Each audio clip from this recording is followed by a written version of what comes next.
Welcome to Literary Libations with Librarians. And this time we are going to be sharing the books that you'll catch us reading this month because May is Get Caught Reading Month. As we're sharing our titles, if there's one that you are interested in reading, there are different ways to get your hands on them. The first would be to call your local branch of the Monroe County Library System and talk to the staff there, and they'll be more than happy to assist you. The next way is if you want to request them yourself through our online catalog. You can do that using the website on your screen now, and that'll give you access to physical versions, hardcovers, and paperbacks. If you would like to request a digital version, there are two different platforms provided by the Monroe County Library System. The first is Overdrive, and the app for Overdrive is called Libby. And Overdrive provides downloadable ebooks and audiobooks and also magazines. The second platform is Hoopla, and Hoopla provides downloadable ebooks, audiobooks, and also movies, music, and graphic novels. And the great thing about Hoopla is that there is never a wait for those items. If you see it on Hoopla, you can start downloading it immediately. I'm Jennifer Graneski, and I am the community librarian at the Dundee Branch Library. And our introductory question this week is, since it is Get Caught Reading Month, what is something that you have been caught doing or that you have caught somebody else doing that was fun or silly? And so mine is a story about working in the library. I was putting books away and I overheard a young boy, he was probably, I don't know, I would guess around 4 to 5, talking to his mom. He said, "Mom, I have to use the bathroom." And Mom said, "Okay, honey, go ahead and go." So he went away, and then he came back, I don't know, 4 or 5 minutes later, and Mom looked at him and asked, as all moms do, "Did you wash your hands?" And he looked at her and said, "No, there wasn't a sink." And she looked at him and goes, "There wasn't a sink?" And he's like, "No, I went outside." So I don't know where outside he went, but, you know, he had to go to the bathroom. He found a spot somewhere. He went. So my poor mom was just mortified. Mom went, "What?" And then took him over to the bathroom and had him wash his hands. But so that's my caught somebody doing something probably shouldn't have done, but he didn't know any better. So Mom got it all sorted out and taken care of. So that's mine. Also with us this week is Jody Russ, the community librarian at the Bedford Branch Library. And what is something fun that you've been caught doing or you've caught somebody else doing, Jody? I don't have a good one for this. Mine all seems to relate to food, you know. Always sneaking somebody else's food or somebody else sneaking my food or eating the cookie dough out of the bowl, which, you know, you don't really have to sneak doing that, but you still pretend you do. Yeah, that's all I can really think of. And I'm sure there's others, but yeah, maybe shouldn't share them with the public, but. Yeah. As a parent, that sneaking food thing gets real tricky because they hear those cupboards in that refrigerator and then instantly there's a head going, "What you getting? Can I have some? What you eating? That looks good." And you're like, "Oh man, I just wanted my chocolate by myself." You know? And you know, right now I just did an adopt a senior thing we have several, both staff members and people who actually work for us that are graduating this year. So I'm putting together gift baskets for them to deliver to them. And I have bags and bags of snacks in my bedroom. And everybody thinks I'm hoarding the snacks because I don't want to share them with anybody. But that's not it at all. Those are for the kids.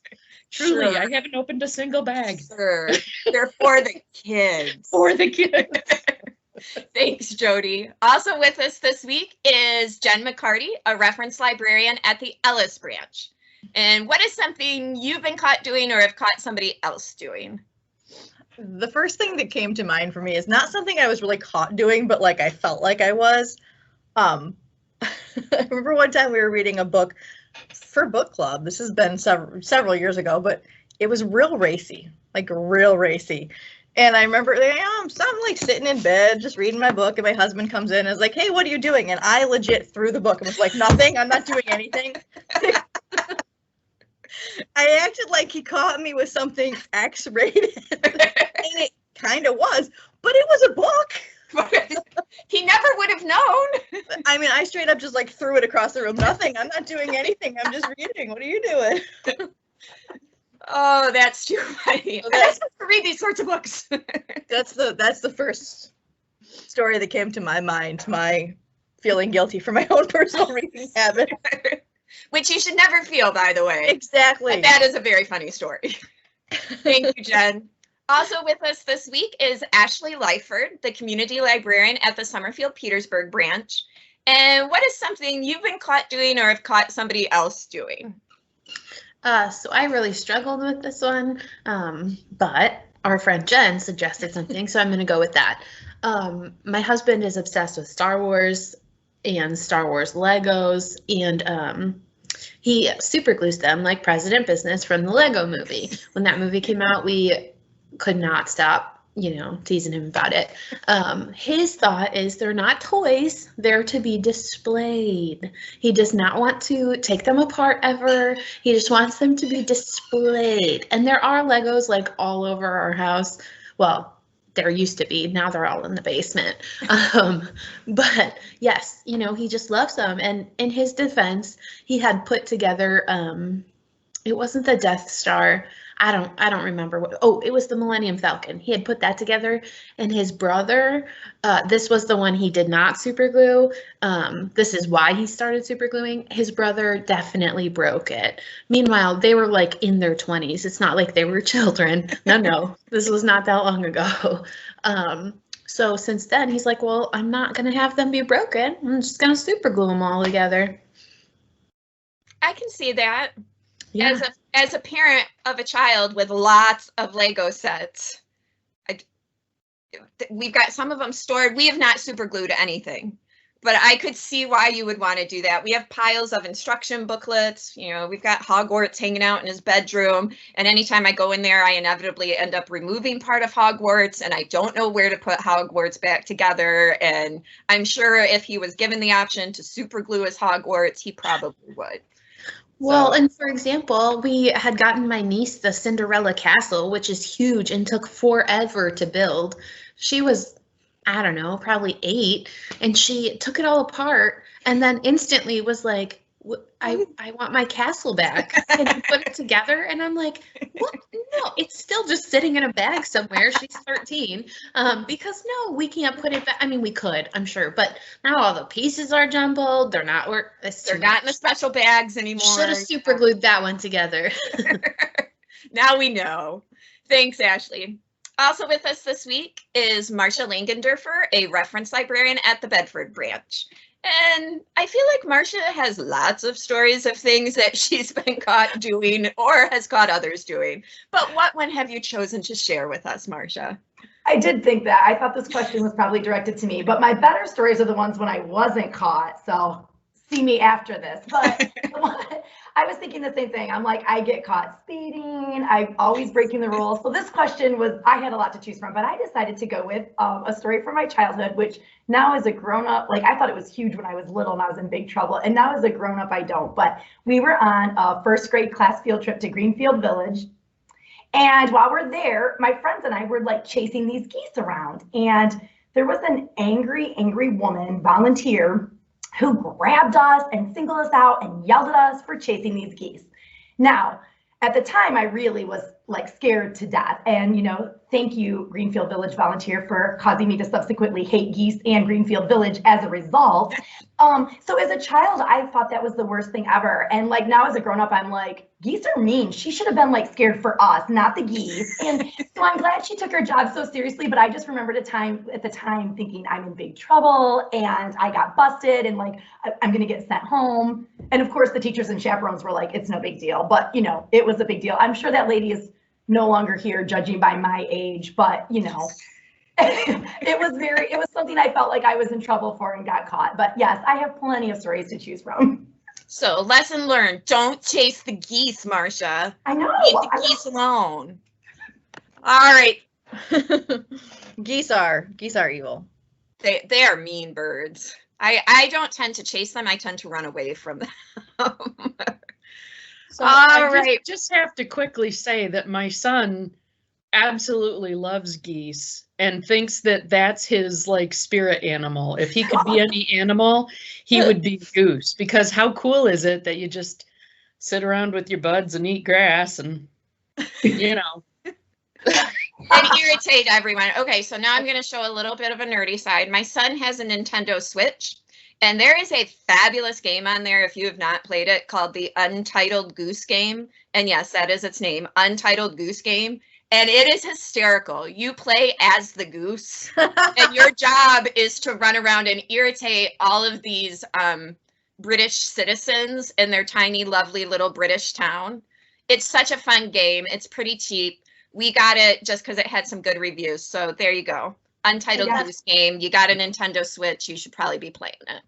I definitely saved that title because all I play on my Nintendo Switch is the old school Snake game that was on like the first phones.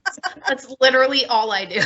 That's great. Try the goose game. It's really fun. I'm not good at controlling the goose, so my goose does some weird stuff, but Tony's really good at making the goose run around and irritate everybody. So it's good a fun time. goose story. Unlike Jody's son, I seem to have a lot of bad geese stories, like from lakes and things. So I don't have good geese memories. I'm going to need to play that game to like them again. There you go. Then you can have some.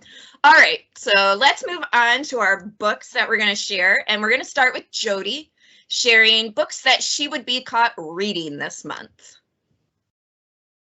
Okay, let me get my little document up here so I can have my notes handy. Okay, the first title that I want to talk about is called This is a Book for Parents of Gay Kids by Danielle Owens-Reed and Kristen Russo. And so I ran across this title when I was weeding our nonfiction collection at the library. For those of you who don't know what weeding is, it's when you pull out either old books or books that don't get used anymore or things that are in bad condition.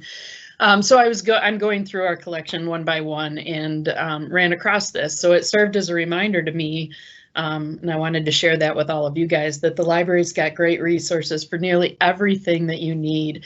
I do tend to read nonfiction more than fiction, or as much as fiction, but even I, who clearly work for the library and have for a long time, will tend to look online for information about a topic that's personal to me. And so just a reminder, we've got some really great books out there that will help you with perspective, maybe additional resources that may be helpful to you that you had never thought of. So this particular book is laid out in a great way so that it's like a chapter by chapter and maybe only certain chapters pertain to you. It's not like, and this is probably true of most nonfiction books, but it's not like you have to read it from cover to cover in order to get anything useful. It feels to me like whenever I pick up a healthy eating kind of book, it says, read this book all the way through from cover to cover, or you're going to miss the most important part or whatever. So that's not the case with this particular book. So they have individual chapters that you might find helpful. There's chapters if your child is very young and you're thinking that it's possible that they're gay or have a gender issue, or if your kids are older, if they're questioning their gender, there's a whole chapter just on that. How to talk to your child, because you know this is kind of a big deal. How to talk to other family members, how to talk to the community at large. And you know, it's personal topics and it's stuff that's difficult for people to maybe know how to communicate about it. And so I find it very straightforward, very supportive. It's written by two women, one who is gay, one who is transgender. They share a lot of stories, both from their own perspective and from other people who allowed them to share their stories. And then they provide a lot of additional resources and or suggestions for things that you can do. And so I'm finding it very interesting. So that was the first title. And then the second one that I had on my list is called Undeniable: Evolution and the Science of Creation by Bill Nye. And I mean, really, it's Bill Nye the Science Guy. So I'm listening to this one.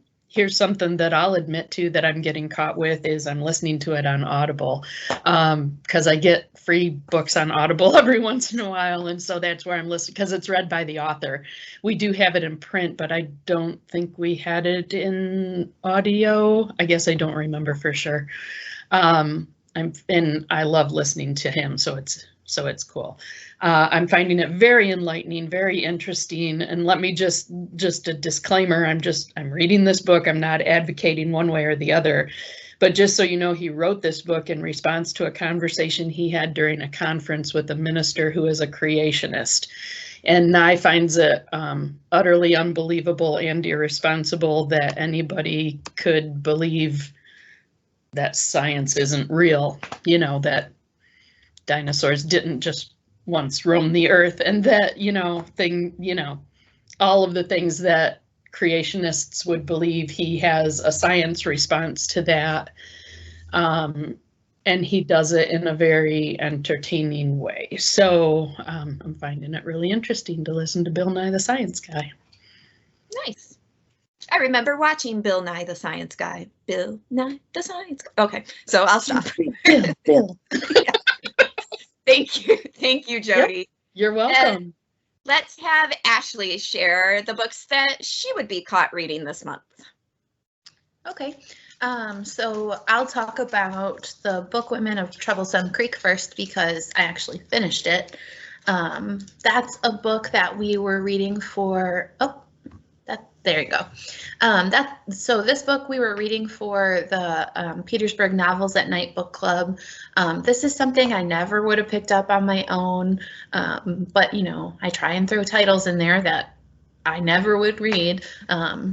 And it was actually really good. It's set in the 1930s, and it's about the blue people of Kentucky, and it's also about the pack horse librarian program that was started at that time to try and reach out to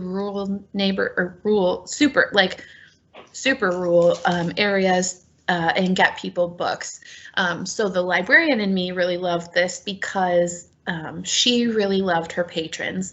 Back then she had to, these women were like sturdy. They had to travel by horse or mule, whatever. And they had to go long distances, even in the winter, through like little streams. And it was a tough job.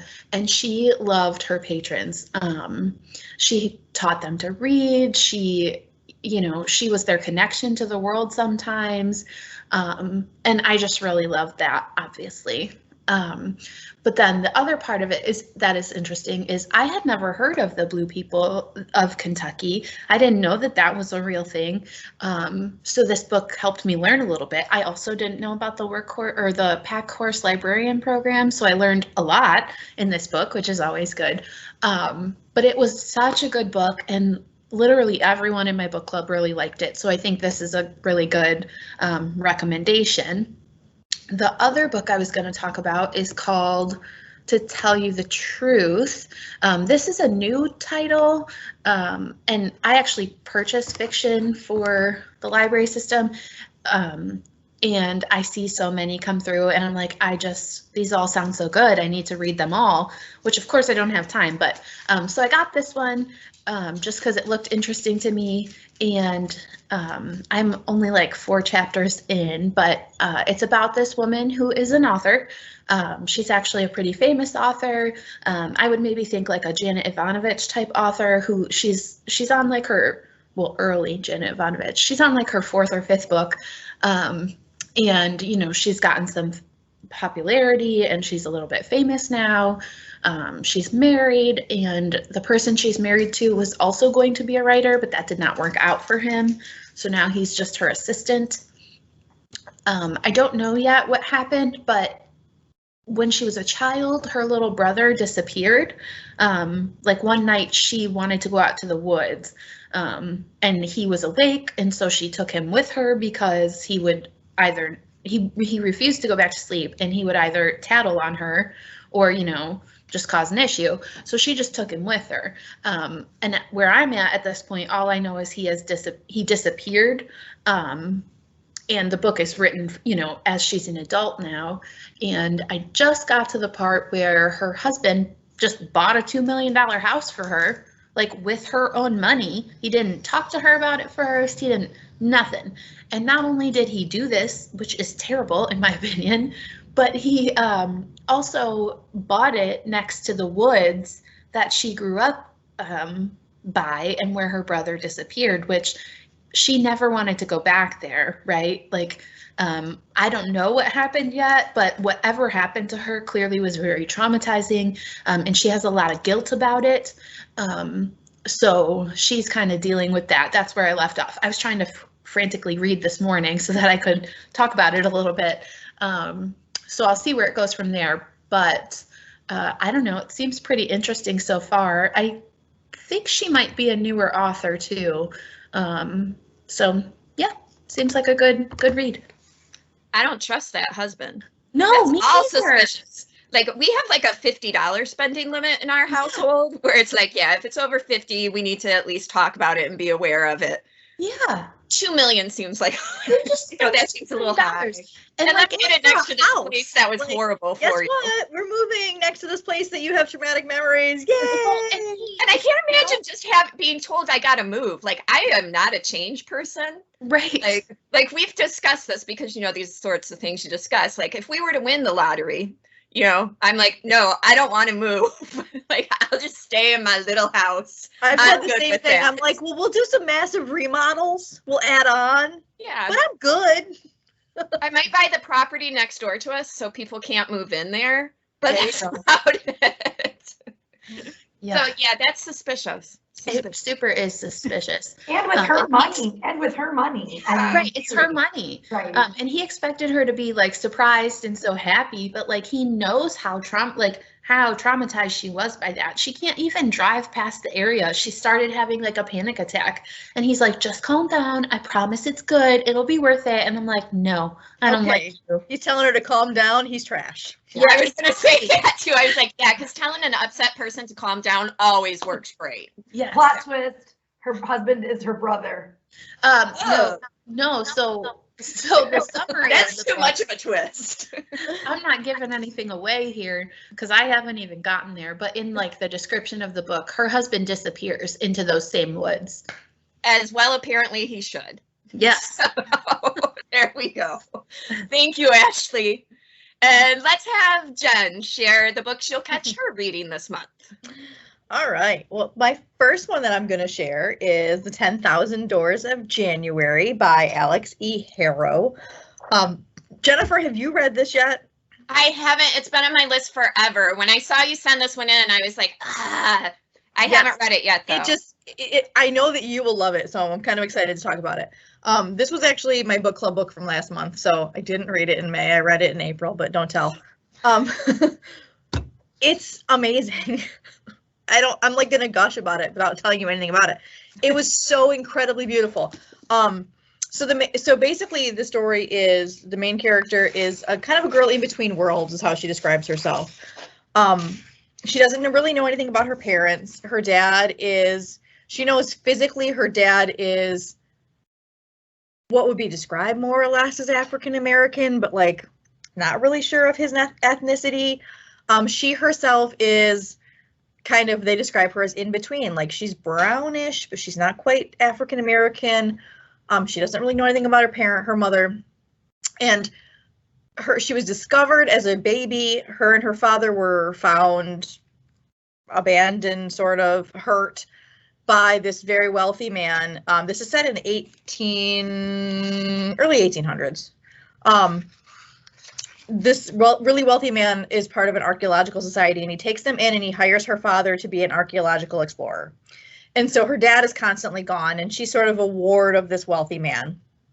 And fairly early in her life, she discovers a door, which is basically a portal to another place. And she comes right back, and this wealthy man who is like, her father figure is like, no, you didn't, don't imagine that, you're crazy. But then of course they come back. But I have to read you the very beginning because it's just so beautifully written. When I was 7, I found a door. I suspect I should capitalize that word so you understand. I'm not talking about your garden or common variety door that leads reliably to a white tiled kitchen or a bedroom closet. When I was 7, I found a door, capital D. There, look how tall and proud the word stands on the page now. The belly of that D like a black archway leading into a white nothing. it's just so pretty. And she does that a lot with language, like, hey, I'm going to capitalize this word, or look how this word stands tall, or look how this word does this thing. It's just very, very pretty. And you end up finding out a lot more about, you know, this father figure and her father and her parentage. And the book is told through, her name is January. The book is told through January's perspective. And it starts when she's a child and kind of grows up into, you know, present day, which is not, I mean, not present day now, but for her, which is like mid 1800s. And there's another, she finds a book, and so it also gives the pages of the book, which are someone's diary that have also went through doors. And it's just, it was so beautifully written, and this idea of these other worlds, and then there's so much else packed into it. She's a woman of undeterminate color in a time period when women, and especially women of color, didn't have any privilege. And she's been raised by this incredibly wealthy man. So as long as she's with him, people sort of overlook her otherness. But the second she's not with him, she's just a woman of color, which is, you know, obviously not great in this time period. And so it talks a little bit about the race. And at one point she gets a new tutor who is African. And of course, this woman is not just, you know, she's not even African American. She's straight up African. She's a free African during this time period. And so she's just, you know, treated terribly by so many people around them. It's just, I loved every part of this book. I thought it was incredibly beautiful to read. I loved the story. I loved the world that is created. You know, you got the little bits of like real life history that were thrown in were just lovely. It was just, I want to recommend this to everyone because I loved it so much, and it was just so beautiful to read, and the story itself is so great.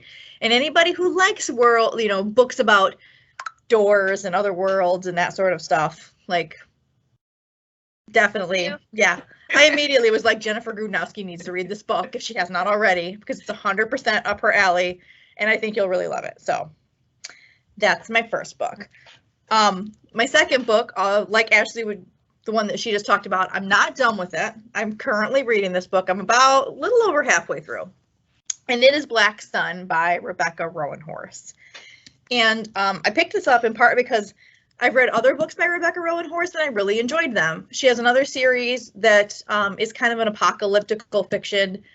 And she herself is Native American. And so that particular book dealt with a lot of sort of Native American mythology, and it was really, really interesting. This one is much more fantasy. So, I mean, like, if it's more like epic fantasy. It's one of those books that starts with a map. Always great when you have a map.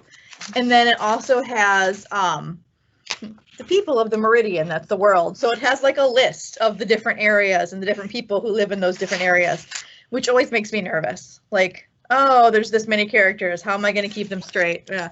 But I just like looked it up a few minutes, like right before we started. I'm like, okay, I want to see if I can find like a concise summary of this book because I'm not sure I can be concise. And it actually says that she took a lot of her inspiration for this from like pre-Columbian like natives and their different clans and tribes.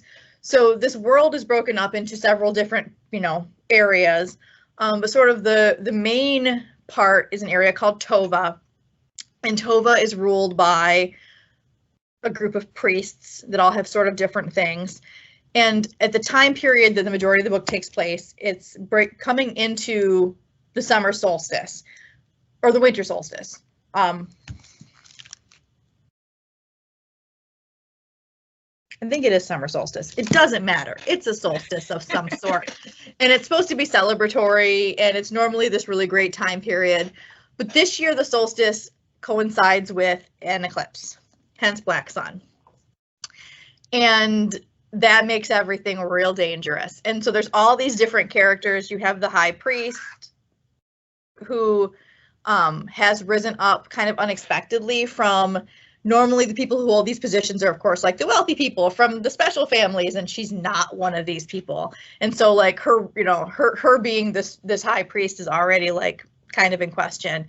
And then you have this sailor who is a female captain, and she's from another area, so there's like some questions on her. And then you have this mysterious man who has been kind of scarred as a child, but he believes that he is to become a god of this sort of like, they call them cultists in the book, actually, like this old god religion that's gone now. We don't celebrate these old people, we don't celebrate this anymore, but he believes that he's supposed to ascend at the solstice. So where I'm at right now, like all the characters are kind of coming together and you can sort of see where things are going to get crazy. But it's just it's a really nicely done fantasy so far. It's taking me a lot longer to read than I would like, just because it's, it's dense and you have to focus and there's a lot of characters. But it's really good. And the characters are all really well defined and the world building is really nice. It's supposed to be a trilogy, so I'm curious to see where we end on this book and how much is going to be, left questionable, but I'm really enjoying it and it's a nice take from a different author. I'm liking the native influence, and if that's where it came from, like the pre-Columbian, I can see that. And I like her voice, and the characters are all really good. They're really diverse. It's enjoyable. Nice. Thanks, Jen. And now we will have Marcia share the books that she would get caught, verb tense, that she would get caught reading this month. All right, so I've got two that I put on here that I love. I seem to always, you guys pick real serious, important books, and mine are always silly and fun, I realize. So I guess it just sort of reflects our personalities. But so the first one I want to actually talk about, well, I'll talk about that one last, but the first one on my list is the Colin Jost, The Very Punchable Face. I guess you can see the slide. First of all, I am a huge Saturday Night Live fan and have been pretty much my whole life. I mean, they're not all gems, but mostly ever since I was little, when my mom didn't want me watching it, I've just been a fan. So anytime I can read a book written by somebody that's on the cast or was previously on the cast, I love that little, view into what their life was like. I just want to hang out with them in the writer's room or peek, kind of try to throw them off and make them laugh and break characters. So I'm a big fan of Saturday Night Live in the first place. So anytime, and especially a memoir. So half the time I'm reading these, I'm wondering, is that even real, or is he just going for a joke here? And I love that. I love that I don't know if it's truth or not. And I feel like in a lot of my circles, this is how my friends and family, that's how we are. Like, we're telling these stories and we're like, I don't believe you. I can't believe half of my friends. But this book is funny. The title itself is funny to me. It's A Very Punchable Face. And in the book, he says that he got that title because so many of his friends tell him, you have a punchable face. So he's like, it's a thing. And then also in many of his skits, he's been punched. So he just said it just seemed like an underlying theme, which I thought was very funny. He talks about his childhood and he references his, at the time, fiance, now wife. And if you're starstruck or you're a Hollywood person, he's married to Scarlett Johansson, if you didn't know that. So, Black Widow is his wife, but the book is so funny. And even just like, the very important reviews on the back, by people like Conan O'Brien or Amy Schumer. And Amy Schumer says, I was caught off guard by how much I enjoyed this book, considering how indifferent I feel about Colin as a person.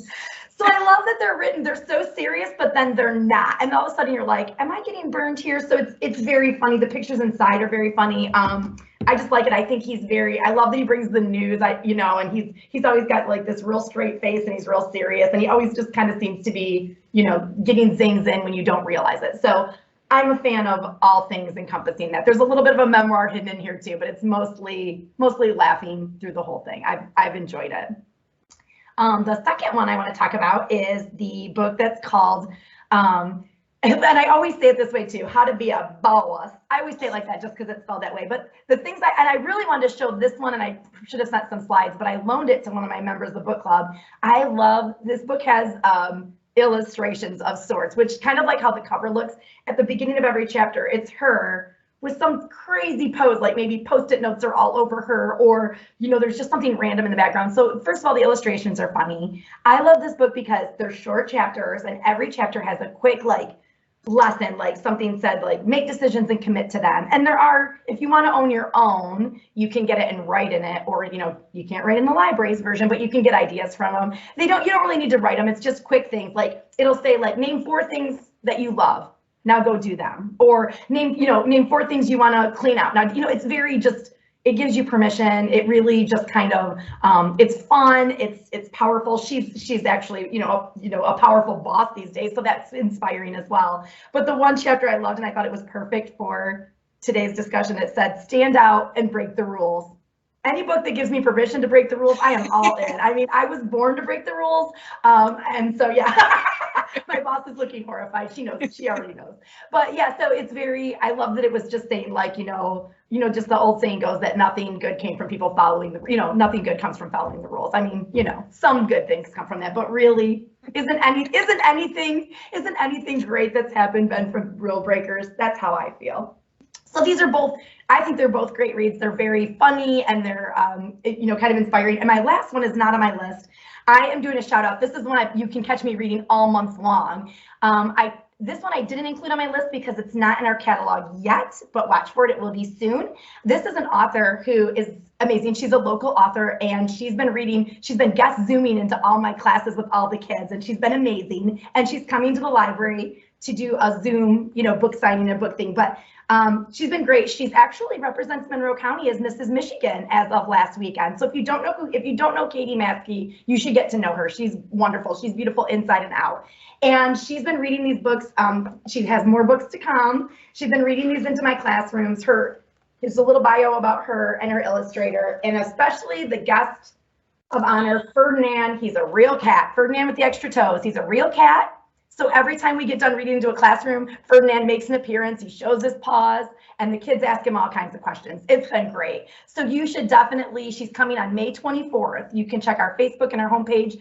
You can catch me reading this all month long. I'm reading it again all next week. So Ferdinand and the extra toes. Thank you. I love that she brings her cat to the Zoom meetings. Any meeting is made better with a pet or a baby. Oh, he's funny. And he's not coming here, unfortunately, but she does have a stuffed likeness. But the funny thing is, she said he's becoming a bit of a diva because now when she opens up her computer, he's like ready. He sits there and she's reading the story and he's kind of creepily getting in, like he knows when it's his time. Yeah, he's very into this book about him. So it's also, the book itself is so inspiring because he has these extra toes and because he's different, he overcomes some things. And so the book is wonderful too. It's not just because it's a local author with a real live cat. It's a great story. I recommend this to anyone, whether or not you have kids. This is a great book. She shared a picture with us of Ferdinand in one of her Zoom sessions. And so she's holding him and he's sitting in front of her and clearly she's trying to talk. And he's like sticking his head up like, hey, I'm the star of the show here. You need to stop talking. So it was really funny when she showed us that. Yeah, she's been great. She's been coming into all this. She's so amazing too with these little kids because they ask questions like, how old is your cat? How old are you? I mean, she's opening herself up to anything and she's just lovely. She's lovely. I hope everyone tunes into her program we do at the library. She's really great. Aw, thanks, Marcia. Yep. And I will share the books that I'm reading this month. And one of them I have already finished. And that is Ellie Griffith's The Postscript Murders. And this one is a second book in a series, but you could totally read it and never have read the first book, which is The Stranger Diaries, which I loved. The second book is quite different from the first one. The only thing that really ties them together is the detective that's in there. And I love what the Washington Post had to say about the Postscript Murders. It described it as a droll romp and a latter-day Miss Marple. So if you like Miss Marple murders, I think you will like the Postscript murders as well. The main detective is Harbinger Cower, and she is in Britain. This takes place in Britain. And the first book has much more of a thriller, horror, supernatural bend. So if that's what you like, pick up that first book first. If you're not into that, you don't ever need to read that book. You can just pick this one up. And this one reads much more as what I would consider to be a Scooby-Doo gang murder mystery, because a diverse group of people that are not professional detectives end up getting together to solve this really weird murder mystery puzzle. And so the members of our Scooby gang are Benedict, who is a former monk, but he left monkhood for various reasons and now runs a mindful coffee shop on the sea in Great Britain, which sounds amazing. So we love Benedict, but Benedict is super awkward in almost every situation, and he knows he's awkward, and he's, you know, worried about being awkward, so we love Benedict. The next character is a caretaker for elderly people, Natalka. And Natalka is beautiful and mysterious and from Eastern Europe, and she is convinced that somebody is chasing her. And she's the one that kind of brings the group together. And then you have the next door neighbor whose name I'm not going to remember. He's the neighbor of the woman who gets murdered, but he is an elderly gay man who is up for adventure and is feeling a little lonely and somehow gets swept along with Natalka and Benedict and Detective Cower when his neighbor, Peggy Smith, is murdered. And at first they're not convinced she was murdered, but Natalka finds a business card for Peggy when they're cleaning out her apartment, and the business card says, murder consultant. What is a murder consultant? Is this who you consult if you want to murder people? Well, then they start looking through all the books that Peggy has, because Peggy loves to read, and one of them catches that in the acknowledgments of almost every book, Peggy Smith is acknowledged and thanked in almost every book that she has in her collection. So they're starting to put this together. And then when some other crime authors end up dying under mysterious circumstances, they have to investigate because you got to know what's going on. And if you're a monk and an Eastern European beautiful lady and an elderly gay man, what else do you have going on? You might as well get together, do a road trip, solve a murder mystery. So that's what ends up happening. It's got some very funny moments. It's got some touching moments. Like I said, if you like Scooby Gang murder mysteries, this one's for you. There's very rare language in it, and anything else happens off page. You know, they'll say like in shows it's off screen, it's off page, like, you know, violence happens. There's a couple references to sex that happens, but it's all off page. So if you don't like that stuff in your reading material, this is a good one to pick up. The other one is the book that I am currently reading, and I have to give a thank you and a shout out to NetGalley and to the book's publisher, Mina Books, because I am reading this one as a digital advanced reader copy. The Secret Keeper of Jaipur won't be released until I think it's in June, but I'm not sure the exact date. I want to say it's the 22nd, but I could be wrong on that. So I am actually getting a sneak peek at this one. And this is the follow-up to Alka Joshi's The Henna Artist, which was published last year, was a bestseller, was chosen as one of Reese Witherspoon's reads for the month. And this is the follow-up to that. So if you've read The Henna Artist, you're going to want to get your hands on this one. If you haven't read The Henna Artist and this one sounds interesting to you, in this case, unlike the Postscript Murders, I strongly suggest that you read The Henna Artist first. You could read this one as a standalone, but I feel that a lot of the character development happened in that first book. And you kind of jump into this one and you'll get the plot, but I think you'll be missing some of what happens with the characters. So I have not finished this one. According to my Kindle, I am 50% done. So I am halfway through. It takes place in 1969. Jaipur and Shimla, India, which are different areas in India. Jaipur is known as the Pink City, and it is where most of the henna artist takes place. Shimla is in the mountain region, and so it's a much more rural community. And in this one, the only thing that you know almost right away is that a large theater that was built in Jaipur under the direction of the Maharani is destroyed. So you know that in the first chapter, and then the rest of the book is bringing together these various characters to find out what happened when that building was destroyed and it collapses. And our recurring characters from the previous book, Lakshmi, the henna artist, is there. She is now living in Shimla, and she is running a healing garden, and she ends up getting involved in some nefarious smuggling schemes. You have Malik, who is now 20. In the previous book, he was about 12. And so you see him as a growing adult, and he is in Jaipur working for the financial section of the architecture company that put up the big theater that collapsed. So he's working in that investigation behind the scenes. And so I'm halfway through, still don't know what happened to the building, worried about Lakshmi because she's running sheep, doing things that she shouldn't be doing, and she might get captured. So hopefully, I'm hoping for a good ending for all of them. If you love books with history, and you love books particularly with history about a place, for me, that I know almost nothing about India, nor its more recent history, because this is 1969, this is a great book. Joshi does a great job in giving you the feel of India and what's happening during that time without feeling like a history book, because what's happening is affecting those characters right then, instead of just like you're reading about, and then this person did this, and this person did this, and this happened. So you're right in the middle of that history.